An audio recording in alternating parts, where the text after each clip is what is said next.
ఇంద్ర ఇంద్రసేనారెడ్డి అని అంటుంటేనే ఒళ్ళు గగురు పోస్తుంది, రోమాలు లెక్కపరుచుకుంటున్నాయి. అది పవర్ ఆఫ్ ఇంద్ర. అలాంటి పవర్ఫుల్ సినిమా, పెద్ద సక్సెస్ సాధించిన సినిమా ఇంద్ర. అంతటి ప్రజాదరణ పొందటానికి ప్రధానమైన కారణం ఆ చిత్ర కథ. అలాగే ఆ చిత్రానికి పనిచేసిన ప్రతి ఒక్కరూ ఎంతో ఇష్టంతో కష్టపడి మరెంతో శ్రద్ధాశక్తులతో పనిచేశారు. ముఖ్యంగా మనసు పెట్టి ప్రాణం పోశారు. కాబట్టి ఇప్పటికీ ఇంద్ర గురించి, ఇంద్ర అందించిన ఘన విజయం గురించి, ఆ చిత్రంలోని ఫ్రేమ్ గురించి మాట్లాడుకుంటూనే ఉన్నాం. ఏ సీన్ నుంచి మనం చూడటం మొదలుపెట్టినా సరే చివరి వరకు చూడందే అక్కడి నుంచి మనం కదలేము.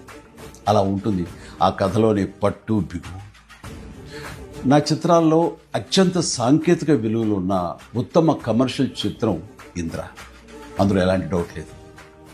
కథ, స్క్రీన్ ప్లే, డైలాగులు, ఆర్టిస్టుల పెర్ఫార్మెన్సెస్, అలాగే emotional scenes, background score, songs, fights and what not, everything. And అన్ని పీక్స్లో ఉంటాయి. ఒక మాటలో చెప్పాలంటే కమర్షియల్ చిత్రానికి పర్ఫెక్ట్ నిర్వచనం ఇంద్ర. నిర్మాణ విలువలకు ఎంతో పేరొచ్చిందంటే దానికి ప్రధానమైన కారణం వైజయంతి మూవీస్, ఆ సంస్థ అధినేత, నా అభిమాన నిర్మాత అశ్విని దత్ గారు.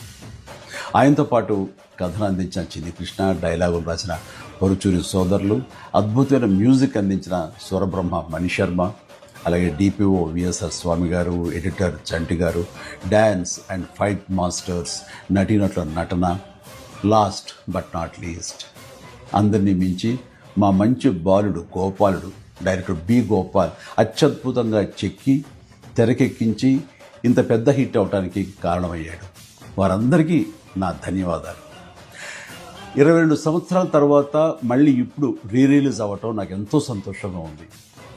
జూలై 24, 2002 నాడు ఎలాంటి భావోద్వేగానికి నేను లోనయ్యానో సరిగ్గా ఇప్పుడు అలాగే లోనవుతాను. ఇది వాస్తవం.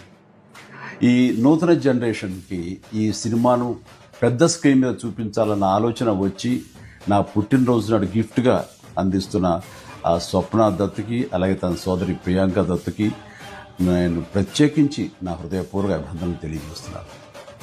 చూడబోయే మీకు కూడా పూర్తి ఎంటర్టైన్మెంట్ గ్యారంటీ అని చెబుతూ సెలవు తీసుకుంటున్నాను. Please enjoy. జై హింద్.